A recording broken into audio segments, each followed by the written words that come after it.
Hey there, Brian Terrian from the Disability Digest, and in this video I am going to share with you how to hire right to get the best bang for your buck for disability representation. And this could be applicable for those of you that are going through the approval process or for those of you that are already approved. And do you always need disability representation? No, you can check out some of the other videos that we've done about that. So that's what I'm going to cover. I'm doing this video, or updating, I should say, because one, the representative fee has increased. And when I use the term representative, that's Social Security disability attorney or Social Security disability non-attorney representative. So it's gone up to $9,200 and it's freaked a lot of people out. You don't always have to pay the full fee. That's what we teach you how to ideally avoid. So I'm doing it for that reason. Also, with the new administration, the approval process from all the sources I read is going to be different, and it's not going to be as easy. So there may be, in more instances, that you need this or choose this option. So that's why I'm doing this. So here at the Disability Digest, I have been advocating for individuals that have a sickness or an injury and can't work, helping them get their benefits, keep them and maximize them for almost 2 decades. There's about 192,000 people here at the Disability Digest. So the information that I've collected is from me interviewing other industry experts and a lot of feedback from members, condensed it into this short video. I'm in hopes that you find value in it and it saves you thousands of dollars. That's my goal. All right, so if you're new here, I encourage you to subscribe, ring the bell so you get the messages, other messages that we provide for you. Okay, first of all, again, I'm going to cover the essential questions that you need to ask when you're hiring. Hiring right or picking right the first time in many areas in life has a significant value. That's what I'm going to go through with you. Then once you hire right, making sure that this individual that you have hired is going to execute the work that needs to be done for you. And then at the end, I'm going to give you some tips on how you can learn all of this and get additional support for no cost. All right. So there's 14 different areas of questioning. If you're going to do this right, that you really want to zero in on at least the majority of them. I'm going to go through the top 7. In the description of this video, I will put a list of all 14 for you. But here's what they are. The first one is understand the person that you're hiring, what their scope of business is. Like, there are attorneys that do several areas of law. And one of which might be Social Security, and maybe they're doing workers' comp, and maybe they're doing personal injury, and maybe they're doing some divorce and dog bites and all kinds of other stuff. So the reason why you want to learn about this is you need to do a certain amount of this, ideally exclusively this type of work, so that you are proficient at it. It's like anything else. The more reps, the better you get. The better you get, the better it is for you. Keep in mind, you pay the same price for representation. So what kind of work are they doing? Somebody really needs to be doing like a good 20 cases a month of Social Security disability work, in my experience, so that you see enough circumstances and do that. And I've been doing it for a while. If they're new at it, that's going to be a different deal. The location and your physical accessibility to that, in my opinion, that is a non-issue now, because everything can be done electronically from anywhere, and even the hearings are done remotely. So I encourage you to look for the best candidate for you and not to rely on a geographical influence for this decision. And if you can go down to somebody's office in their local and you can sit there and meet with them, then, okay, that would be great. But that's not always the situation. And frankly, the office and ability to meet in person now, people are not really in favor of doing that. So just a heads up, you don't need that. I encourage you to find somebody good, rather than somebody local. You want to also learn about a communication style with them. There's a difference between what you may think needs to be the frequency of communication and what they actually need from you. So you don't want to be a pain in the ass. You don't want to be communicating too much to them, because there's a lot of disability cases out there right now. And frankly, people can pick and choose who they want to work with. Many limit the number of cases that they take. So I encourage you just to understand these expectations and work within them. If they don't seem reasonable, then maybe it's not a fit for you. But there are times when you need to be in a lot of contact, especially during the initial application, first 3 months.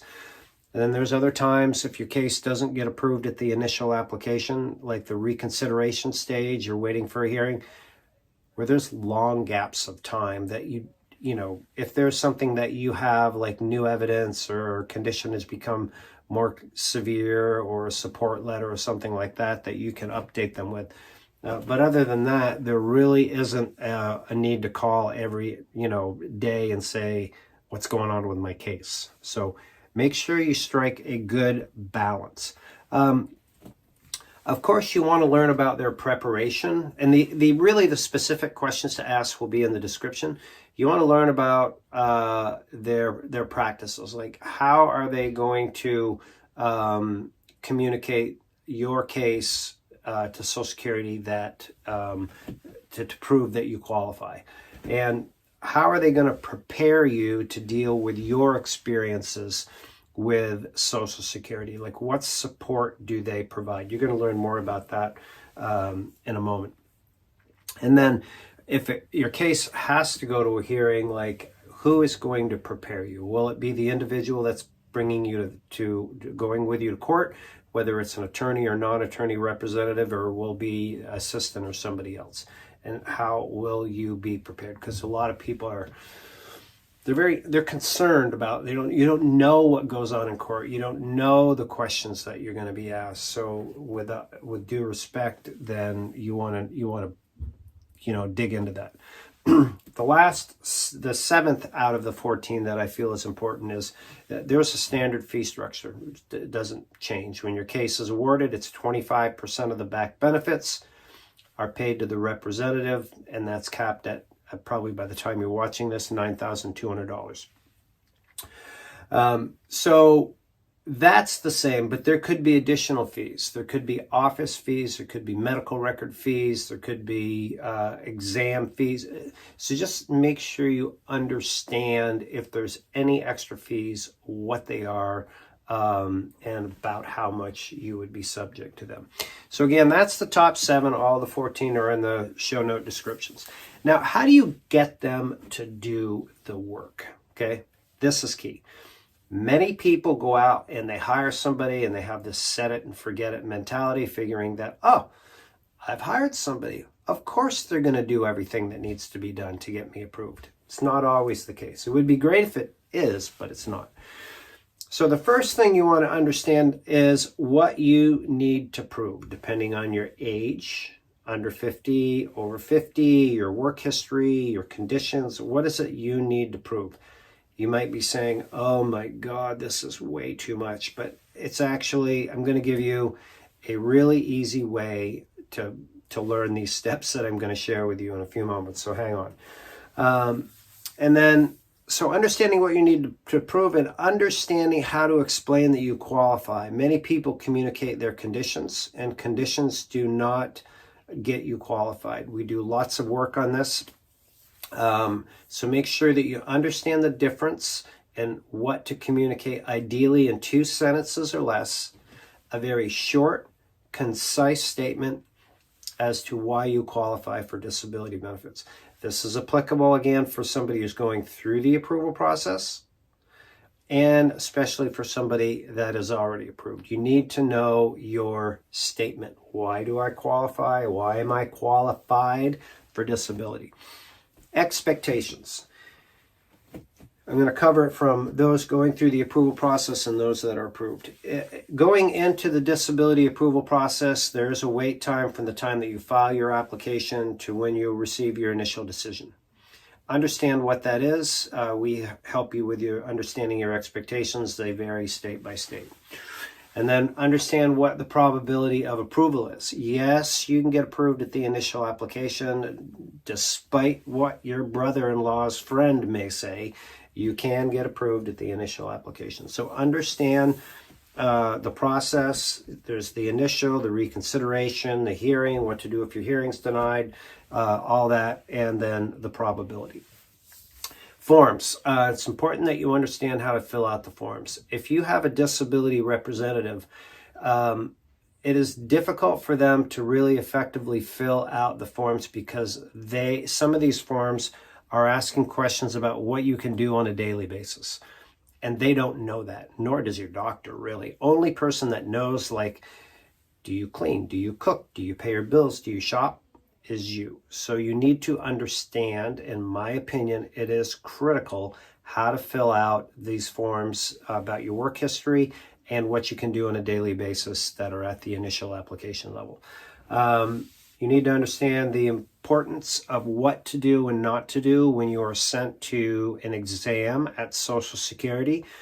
They'll send you to one of their doctors. They want to evaluate you to make sure that your conditions are in line with your medical records and somebody hasn't cooked something up. Really important that you handle this properly.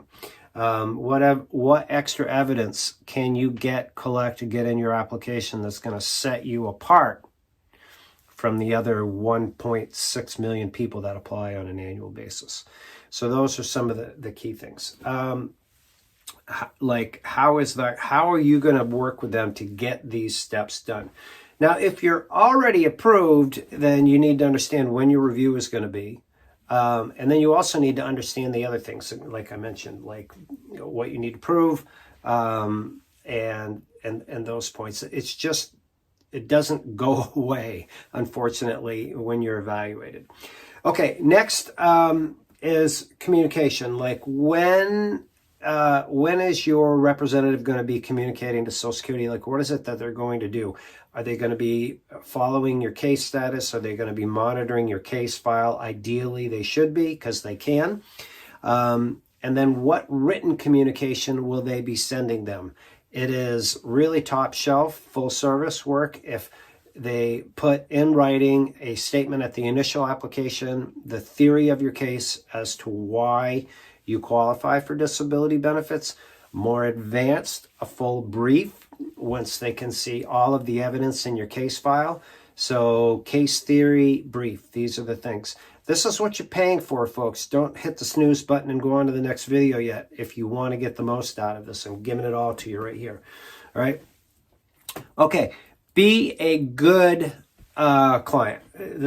I'm repeating myself from earlier, but I know that, again, because there's a lot of cases out there, just be a good client, be proactive, answer your phone, get back to them with the information that's required in due time, so that you can do your best to get your benefits approved. Okay, here's the last thing.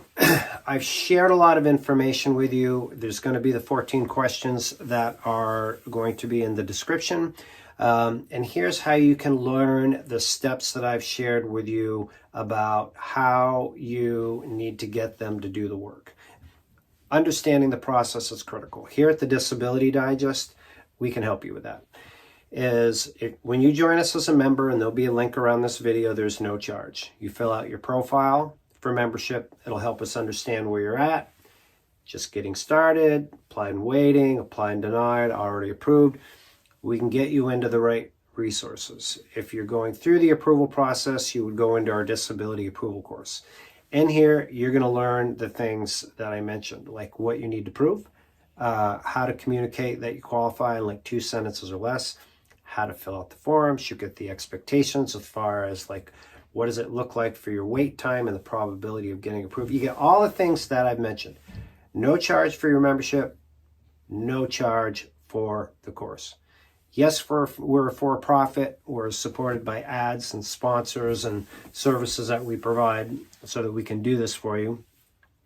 And the course works beautifully. It's been around since we started in 2006, and it's put together with other industry experts, attorneys, non-attorneys, other disability applicants that went through that are members here. They shared their success story. So all of it is there. And of course, if you don't like it, you can just unsubscribe. So that's how we can help you.